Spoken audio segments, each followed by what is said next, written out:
Doctor, गेल्या 2-3 वर्षांपासून माझी शुगर कंटिन्युअसली 250च्या वर आहे. मला डॉक्टरांनी सांगितलं होतं तुम्हाला ट्रीटमेंट घ्यावी लागेल आणि तुम्हाला डायबिटीस आहे. पण पहा, मी कुठलीही ट्रीटमेंट घेतली नाही तरी मी एकदम सदृढ आहे आणि मला कुठलाही त्रास नाही.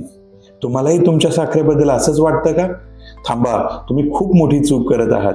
नमस्कार, मी डॉक्टर ओमकार. डायबो मंत्राच्या आजच्या भागात आपण जाणून घेणार आहोत रक्तातील वाढलेल्या साखरेचे आपल्या शरीरावर होणारे दुष्परिणाम आणि डायबिटीसच्या रुग्णांना ट्रीटमेंट घेण्याची का गरज असते याच्याबद्दलची माहिती. चला तर मग.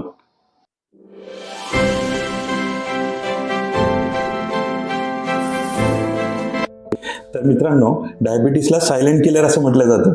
सायलेंट किलर म्हणजे डायबिटीस आपली सर्व लक्षणं पहिल्याच वर्षी दाखवेल असं काही गरजेचं नाही. येत्या काळामध्ये हळूहळू वर्षानुसार ती लक्षणं आपल्याला दिसू लागतात. डायबिटीसमुळं प्रामुख्याने होणाऱ्या परिणामांमध्ये आपल्या हृदयामध्ये होणारा पहिला परिणाम म्हणजे हृदयामधील व आपल्या शरीरामधील सर्व धमन्यांमधील जे होणारा कडकपणा आहे त्याची वेगाने वाढ होणे, म्हणजेच ॲथेरोस्क्लेरोसिसचे प्रमाण वाढणे. जे ॲथेरोस्क्लेरोसिस उदाहरणार्थ आपल्या 60 ते 65 वर्षाच्या वयामध्ये एखाद्या व्यक्तीमध्ये, नॉर्मल व्यक्तीमध्ये ज्याला डायबिटीस नाही त्याच्यामध्ये होणार होते, तो ॲथेरोस्क्लेरोसिस डायबिटीसच्या पेशंटमध्ये कदाचित 50 ते 55 वर्षामध्ये दिसू शकतो. यामुळेच डायबिटीसच्या रुग्णांमध्ये आम्ही गेल्या काही वर्षांमधून पाहतोय की हृदयविकाराच्या झटक्याचे, स्ट्रोकचे, पॅरालिसिसचे किंवा अर्धांगवायूचे प्रमाण हे जास्त प्रमाणात आढळते. तसेच डायबिटीसमुळे मायक्रोअँजिओपॅथी म्हणजे लहान लहान ज्या शरीरातील धमन्या आहेत त्यांवर परिणाम होऊन, त्यांवर सूज येऊन हे डोळ्यांच्या पडद्यावरील, किडनीवरील परिणाम वाढतात, ज्यामुळे डोळ्याला अंधुक दिसणे, डोळ्यांमध्ये लाईटमध्ये, प्रखर प्रकाशामध्ये वर्तुळे दिसणे किंवा काळा डाग दिसणे अशा प्रकारचे डोळ्यामध्ये बदल आढळतात. तसेच किडनीवर परिणाम होऊन, किडनीला सूज येऊन भविष्यामध्ये डायलिसिस लागण्याची शक्यता ही बळावते. तसेच डायबिटीसमुळे किंवा वाढलेल्या साखरेमुळे आपल्या शरीरातील ज्या नर्व्ज आहेत, नसा आहेत, ज्या आपल्या संवेदना हे आपल्या पेरिफेरीपासून आपल्या मेंदूपर्यंत, ब्रेनपर्यंत ट्रान्सफर करतात, यांवर सूज येते. याला डायबेटिक न्यूरोपॅथी असे म्हटले जाते.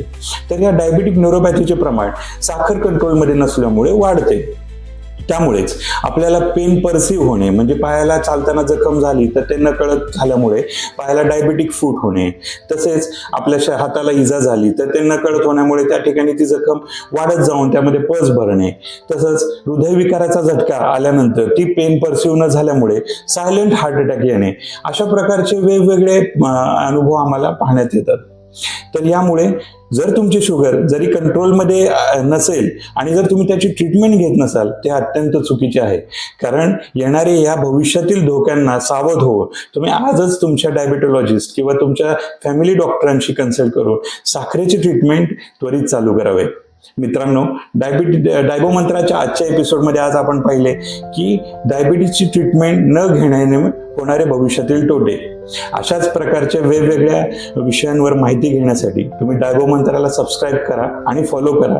आजच्या हा व्हिडिओ तुम्हाला आवडला असेल तर त्याला लाईक नक्की करायला विसरू नका. आणि तसेच आजच्या कमेंट बॉक्समध्ये तुम्हाला याविषयी काही शंका असतील किंवा तुम्हाला माझ्याकडून काही हेल्प हवी असेल तर कमेंट बॉक्समध्ये लिहून मला कळवा. मी त्यावर उत्तर देण्याचा पुरेपूर प्रयत्न करेल. तर मी आज एवढ्या माहितीनंतर तुमची रजा घेतो. भेटूया पुढच्या भागात लवकरच. नमस्कार.